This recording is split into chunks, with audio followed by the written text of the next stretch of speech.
On a l'impression que ce quartier ne fait pas partie de la ville de Montpellier. Et nous, on dit, ce quartier, il appartient aux habitants. Sinon, on ne s'occupe pas de nous-mêmes. Il n'y a personne qui s'occupera de nous-mêmes. C'est en 2007 que le MIB, Mouvement de l'immigration et des banlieues, initie avec Diversité et les motivés le Forum social des quartiers populaires, FSQP, dont l'objectif est de faire émerger un mouvement social, culturel, politique qui parle des quartiers populaires.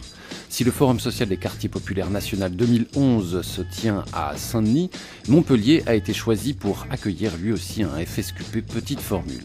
Montpellier n'a pas été choisi par hasard puisque l'édition nationale en 2009 s'était déroulée dans la cité languedocienne, dans le quartier du Petit Bar, un quartier alors en pleine restructuration urbaine où le malaise de la population était palpable face aux actions des politiques.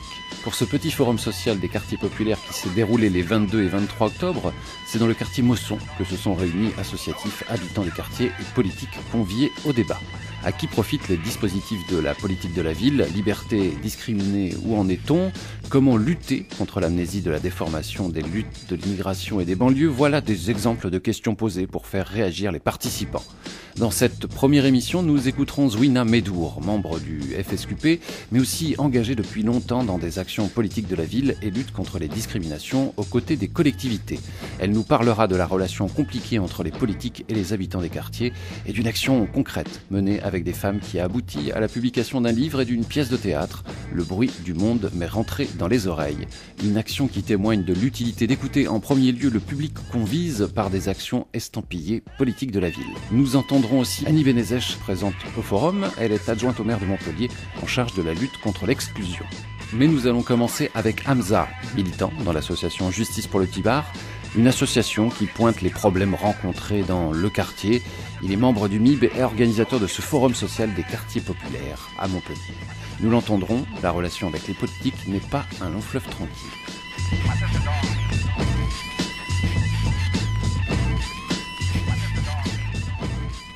Jusqu'à qu'il y ait eu l'action de Ségolène Royal, il y avait le meeting de Ségolène Royal et voilà, on avait décidé de mener une action suite à des déclarations qu'elle avait faites en 2007 faisant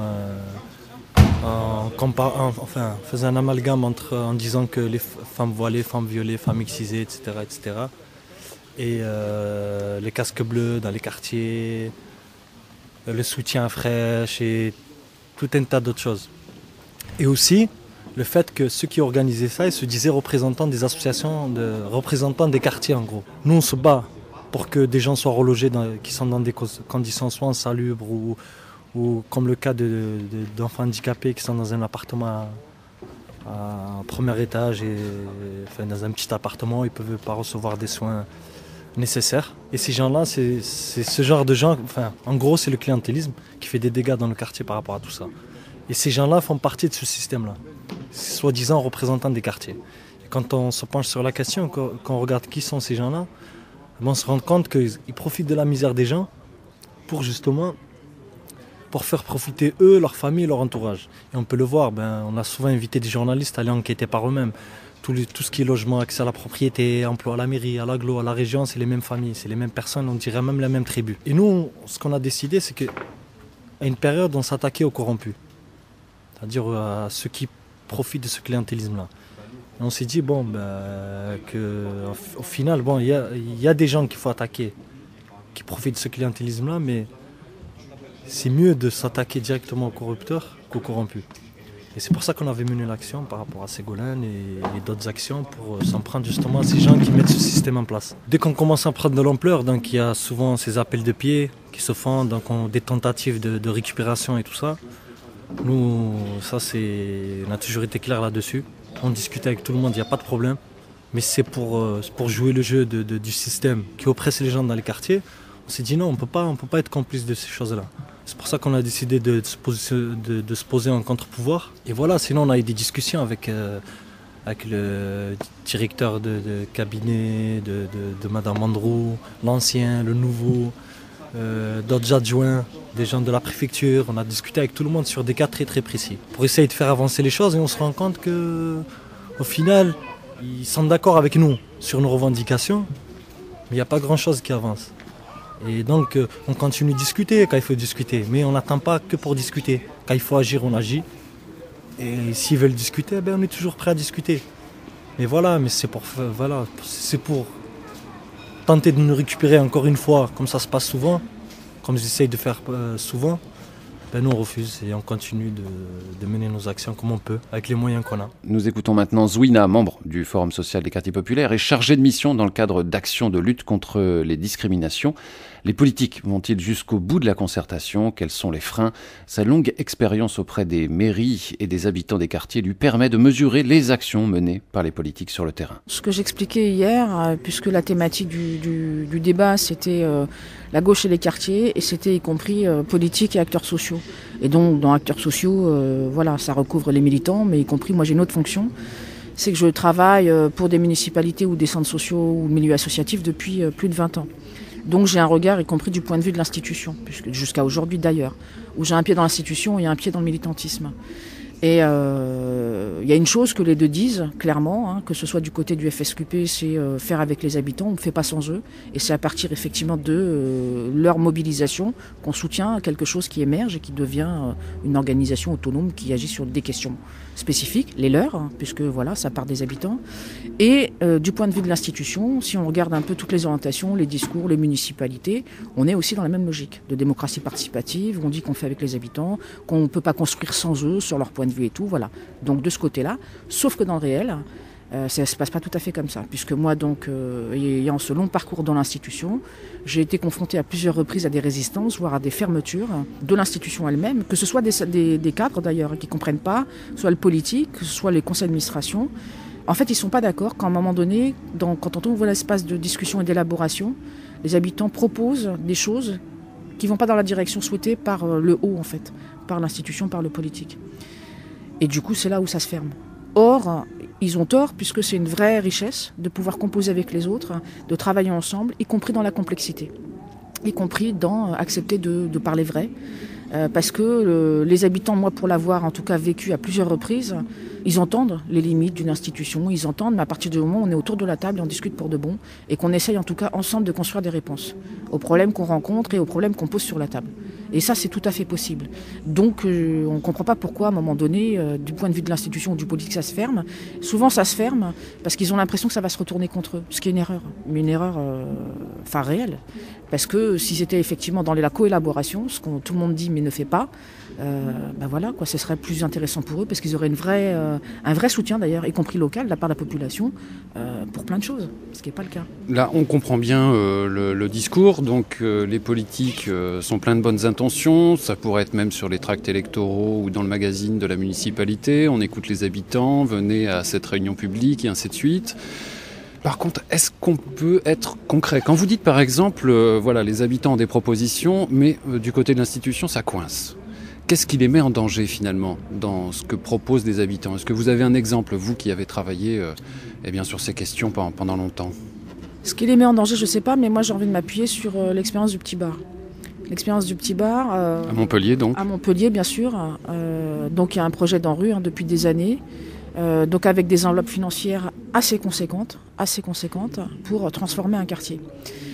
Et là, on a donc des élus, mais pas les seuls, des élus avec l'ensemble des financeurs qui pensent à un certain nombre de projets, avec une idée bien précise, qui n'est peut-être pas clairement formulée vis-à-vis de la population de ces quartiers, ça j'en sais rien. Mais la logique voudrait, d'ailleurs c'est y compris dans le texte de loi, c'est ça qui est impressionnant, qu'on associe tous les habitants, c'est eux qui sont là, c'est eux qui vivent là depuis des années, c'est leur quartier qui va se transformer. Donc à un moment donné, les associer, comme c'est écrit dans les textes, c'est de les mettre autour de la table ronde, et de débattre de toutes ces questions-là avec eux. C'est quoi le montant de l'enveloppe financière? C'est quoi les intentions qu'on a? Comment on veut transformer le quartier? Qu'est-ce que vous en pensez, vous? De quelle manière? Voilà, c'est ça. En fait, c'est pas ce qui se passe.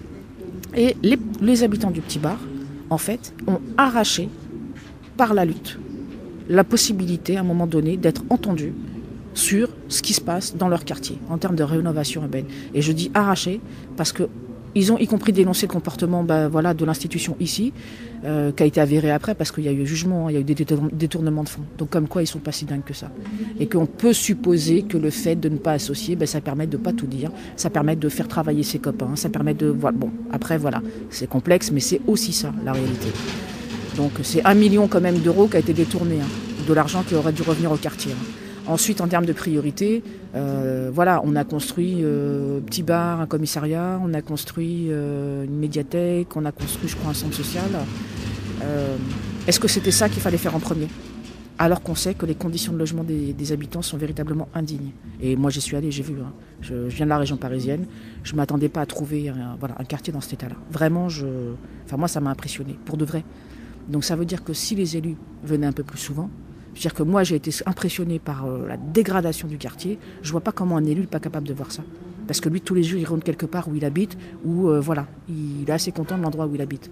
Donc s'ils venaient plus souvent, s'ils écoutaient un peu plus souvent, faire avec, c'est aussi ça, c'est leur quartier. On ne peut pas laisser les gens dans un endroit où ils pourrissent. Oui, c'est ça, pourrir dans un endroit, c'est pas possible. Alors, comme vous êtes en contact avec les politiques, les institutions, vous devez bien savoir ce qui leur sert comme argument, pour dire finalement on ne va pas faire comme vous dites. Qu'est-ce qui revient le plus souvent finalement ? Moi, j'en sais rien, mais ce que je sais, c'est que la plupart des élus, de toute façon, ils sont installés, ils savent qu'ils sont à leur poste, ils ont de grandes chances d'être réélus. C'est une population dont ils n'ont rien à faire. En tout cas, ici, pour Montpellier, oui, s'ils pouvaient se débarrasser même de cette population, ça les arrangerait. Sauf moi, je le pense comme ça. Hein. En tout cas, pour ici, de ce que je vois, moi, je le pense comme ça. C'est pas une population qui compte. Donc, on s'en fout complètement. C'est-à-dire, peu importe ce qui leur arrive, peu importe la situation qui leur est faite. C'est pas une population qui compte. Donc du coup, oui, on s'y intéresse pas. Même si cette population est capable de se rebeller, d'être dans la rue, de créer des problèmes de sécurité publique, comme ils disent. C'est ce qu'ils disent, mais ils ne créent aucun problème de sécurité publique, ça c'est important de le dire. Non, je pense que de toute manière, jusqu'à aujourd'hui, je veux dire, la nature du débat hier était intéressante parce que des élus étaient là, des représentants de partis de gauche étaient là. C'était bien d'ailleurs. Moi, je trouve que c'était vraiment bien qu'ils étaient présents. Et les élus, à un moment donné, ont pris la parole en expliquant qu'en tant qu'élus, ils se devaient d'être à l'écoute de la population, des habitants, qui ne concevaient pas leur fonction, leur mandat autrement, que vraiment, ils n'arrêtaient pas de faire ça partout à Montpellier, tout ça. Et ce que j'ai, moi, rappelé à l'élu, en tout cas en place, c'est que vu les prises de parole dans la salle, parce qu'il y avait des gens de partout, de toutes les générations, des hommes, des femmes, de toutes les cultures différentes, y compris une dame de la paillade à un moment donné qui a parlé, en expliquant que c'est pas vrai, c'est-à-dire qu'ils les voyaient jamais. Et ils leur demandaient, mais comment se fait-il qu'on vous voit pas dans le quartier ? Alors que eux, d'un côté, annoncent qu'ils font des conseils de quartier partout, où ils associent régulièrement la population. Donc la seule chose que je lui ai dit pour être concret, parce qu'il faut être concret, je lui ai dit, est-ce que vous vous engagez demain à revenir ici ? Et vous déterminez un calendrier de rencontre avec la population de ce quartier pour commencer à parler pour de vrai, pas faire semblant. Parce que écouter, c'est pas être dans un dialogue avec les gens. Si on peut faire semblant d'écouter. Et ce que je leur ai renvoyé, c'est que partout, dans l'institution, les municipalités et autres, parce que ça existe partout en France, y compris dans la loi, quand on met en place des conseils de quartier, pour moi, c'est une opération de communication. C'est-à-dire qu'on fait croire qu'on travaille avec la population. C'est pas vrai. On vient dans ces réunions de conseil de quartier, on vient annoncer ce qu'on a l'intention de faire, on repart, peu importe après ce que l'habitant il peut raconter. On l'a écouté, oui ça c'est vrai, on l'a écouté. Elle a raison la dame, on l'a écouté. Mais c'est tout. Après il se passe rien derrière. Donc on n'est pas dans un dialogue, on n'est pas dans une coélaboration, on n'est pas dans une association sur comment on fait. Et voilà, on ne peut pas construire sans les habitants.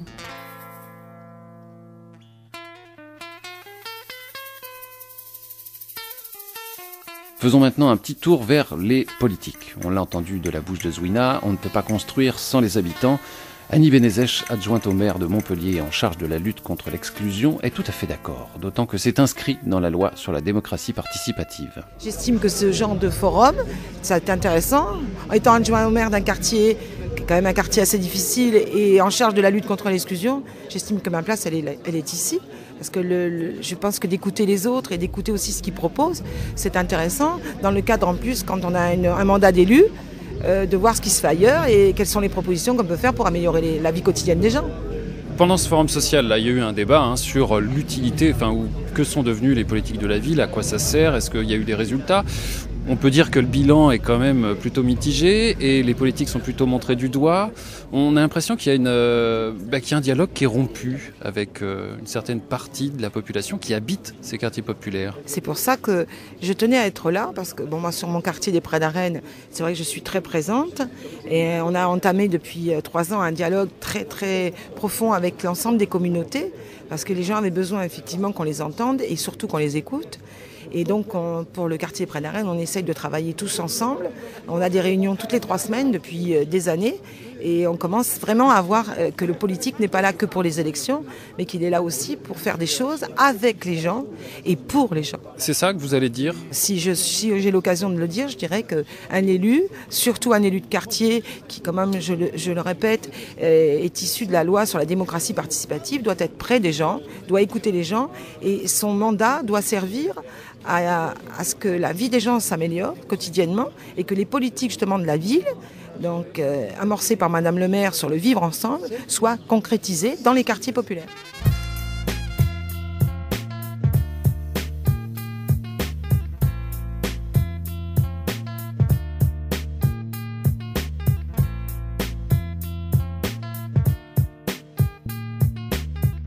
Dans le cadre de votre quotidien, Zouina, puisque vous êtes vraiment dans la lutte contre les discriminations, est-ce que vous arrivez au basculement, à faire changer un peu les idées là-dessus et surtout les pratiques? Ah, j'essaye.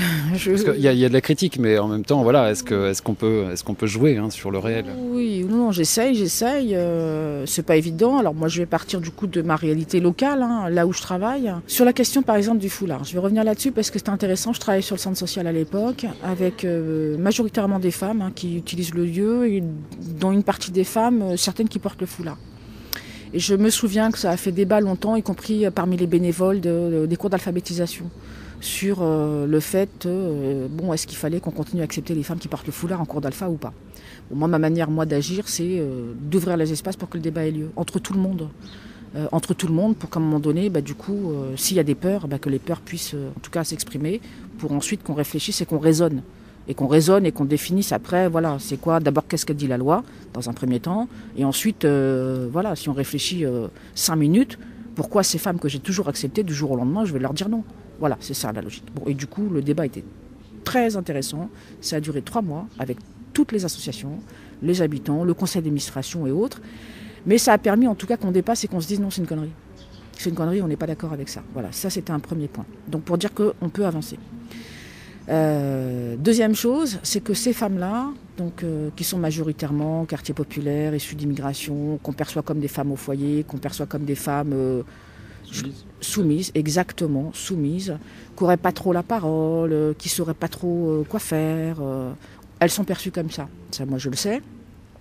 Et d'ailleurs, ce qui m'a fait déclencher le travail que j'ai mené ensuite, c'est qu'on était à l'approche du 8 mars, donc journée de la femme, et je me souviens que la municipalité m'avait contacté parce qu'ils voulaient organiser un débat dans un lieu public au forum et autres, et ils m'avaient contacté pour me demander si les femmes avec lesquelles je travaille dans le quartier seraient d'accord pour venir assurer la restauration, donc tenir la cafette, éventuellement faire un couscous pour les gens qui allaient venir au débat. Bon, moi ça me rend dingue à chaque fois, donc du coup j'ai dit non, c'est pas possible. Et en fait, ce que j'ai fait, c'est que j'en ai parlé avec les femmes et je leur ai proposé qu'on organise nous-mêmes un débat dans le cadre du 8 mars, dans le lieu, au Tilleul, et qu'on allait inviter le politique. Et nous, on n'y va pas, mais c'est eux qui vont venir. Et du coup, ça s'est monté en 2 mois. Et je précise parce qu'en 2 mois, c'est très peu pour faire un truc comme ça de dernière minute, mais parce qu'elles-mêmes, quand on les prend pour ce qu'elles sont, c'est-à-dire qu'elles ne sont pas d'accord avec ça. Et du coup, en 2 mois, on a monté le truc. Il y avait plus de 50 femmes de tout le quartier qui étaient là. Et du coup, les politiques sont venus. Et il y a même une association, c'est intéressant, féministe et tout, qui n'est pas venue. Voilà, bon, moi, elle était invitée, elle devait intervenir et tout. Elle n'est pas venue. Et en fait, à partir de là, c'est là en fait que petit à petit, j'ai construit un processus avec elles qui a fait qu'elles ont pris la parole, d'abord à travers l'image, parce qu'une partie d'entre elles ne savaient pas lire et écrire, et que moi ce qui m'intéresse, c'est comment elles peuvent dire vraiment ce qu'elles ont envie de dire jusqu'au bout. On a travaillé sur l'image avec une photographe, Joss Drey, où à partir de l'image et de l'analyse de l'image et comment l'image est utilisée partout dans les médias, parce que ce qu'elle disait, c'est que quand il y a des problèmes et tout, voilà, on montre toujours un type de population, et quand tout va bien et qu'on veut valoriser une action et tout, c'est un autre type de population qu'on montre. Donc on a fait un travail sur les images qui sont utilisées dans les médias, que ce soit la presse, la télé ou autre, et à partir de là, on a décidé de faire une expo.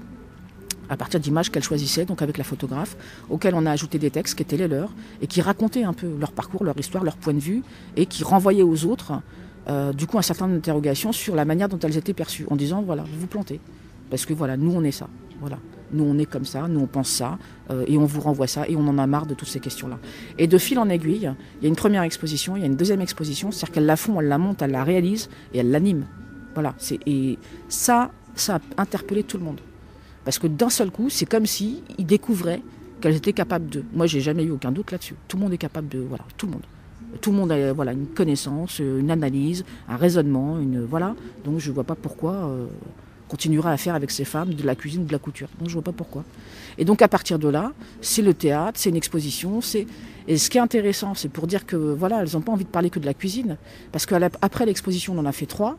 Ensuite, elles ont fait des diaporamas. Ensuite, elles ont voulu, mais ça c'est le jeu des rencontres en fait, parce que moi, la culture, en tout cas, c'est un domaine sur lequel je m'appuie beaucoup, parce que je trouve que c'est une manière de prendre la distance avec les choses et du coup de pouvoir dire, voilà, et d'avoir un discours qui porte encore plus loin. Donc, on a fait un certain nombre de rencontres, dont le théâtre, et elles ont été emballées par du coup le théâtre et le rapport au théâtre et ce que le théâtre permet. Et à partir de là, elles m'ont dit, ça c'était en 2005, elles m'ont dit, mais Zwina, nous aussi, ça on est capable. On est capable demain de monter sur un plateau, de travailler sur un texte et du coup de l'interpréter parce qu'elles aimaient ce rapport au public et cette capacité de pouvoir, à travers un personnage, dire un certain nombre de choses. Et du coup, j'ai contacté une compagnie de théâtre. Et je lui ai parlé du projet, je lui ai dit voilà où on en est, est-ce que tu serais d'accord pour nous aider, est-ce que tu serais... Et la compagnie de théâtre World Company, donc Philippe Boulet, qui est le metteur en scène, qui dirigeait la compagnie, travaille avec nous depuis cette époque-là. Et elles ont créé une pièce qui s'appelle Le bruit du monde m'est rentré dans l'oreille. Et ça se passe à l'Assemblée nationale. Et ça démarre avec une adresse aux élus, aux parlementaires. Et on y va sur tout le discours. Et le texte, il a été écrit avec un auteur qui s'appelle Elsa Solal, qu'on a contacté, qui est venu animer des ateliers d'écriture et des groupes de parole. Du coup, pour recueillir tout ça et en faire un texte de théâtre. Et il y a toujours des allers-retours parce qu'elles ont leur mot à dire sur tout, sur la phrase, la virgule, le truc, le machin, avant de l'interpréter. Et je dis ça... Enfin, moi, j'ai fait que écouter. Hein. Vraiment, je ne suis pas allée avec... quand j'ai débarqué dans le quartier, je ne suis pas allée en disant je vais faire une expo, après je vais faire du théâtre. Pas du tout. C'est-à-dire que je n'ai fait qu'écouter, mais écouter pour de vrai, et y compris ensuite dire comment on fait. Ok, d'accord, votre idée c'est celle-là, comment on fait? Vous en avez marre qu'on vous regarde comme ça, comment on fait pour que ça change? Comment on fait pour interpeller les autres? Et elles ont choisi le processus, les moyens, les outils. Et aujourd'hui, alors Le bruit du monde m'est rentré dans l'oreille, c'est un bouquin qui a été édité chez l'Harmattan. C'est une pièce qui a tourné en Europe pendant 3 ans, avec une vingtaine de femmes de ces quartiers-là. Et c'est un nouveau projet théâtral qu'on poursuit sur les questions d'immigration. C'est pour vous dire. C'est-à-dire que du coup, on ne lâche pas. Et elles ont voulu aller plus loin en disant, voilà, ce texte-là, on arrête, c'est terminé. Maintenant, on veut passer à autre chose et on veut travailler la question de l'immigration.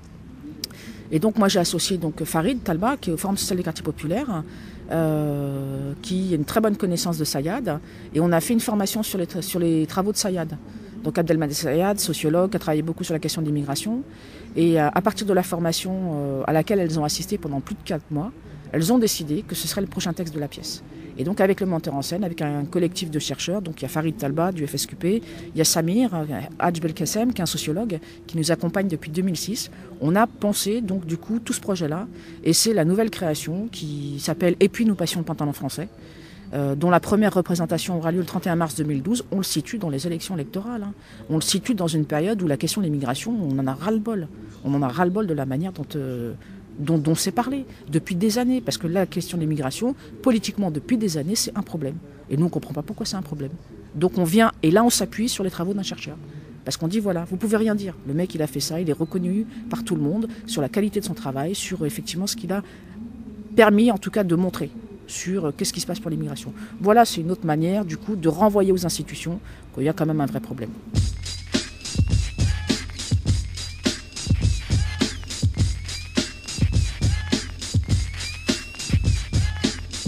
Quand les habitants n'ont pas de bride et que les politiciens leur font confiance, cela peut donc fonctionner, semble nous dire Zwina, d'autant que ces ateliers ne sont pas inutiles puisqu'ils formalisent une colère, des inquiétudes qui pourraient prendre d'autres formes moins satisfaisantes pour le monde politique. Le livre « Le bruit du monde m'est rentré dans l'oreille » est publié aux éditions L'Harmattan.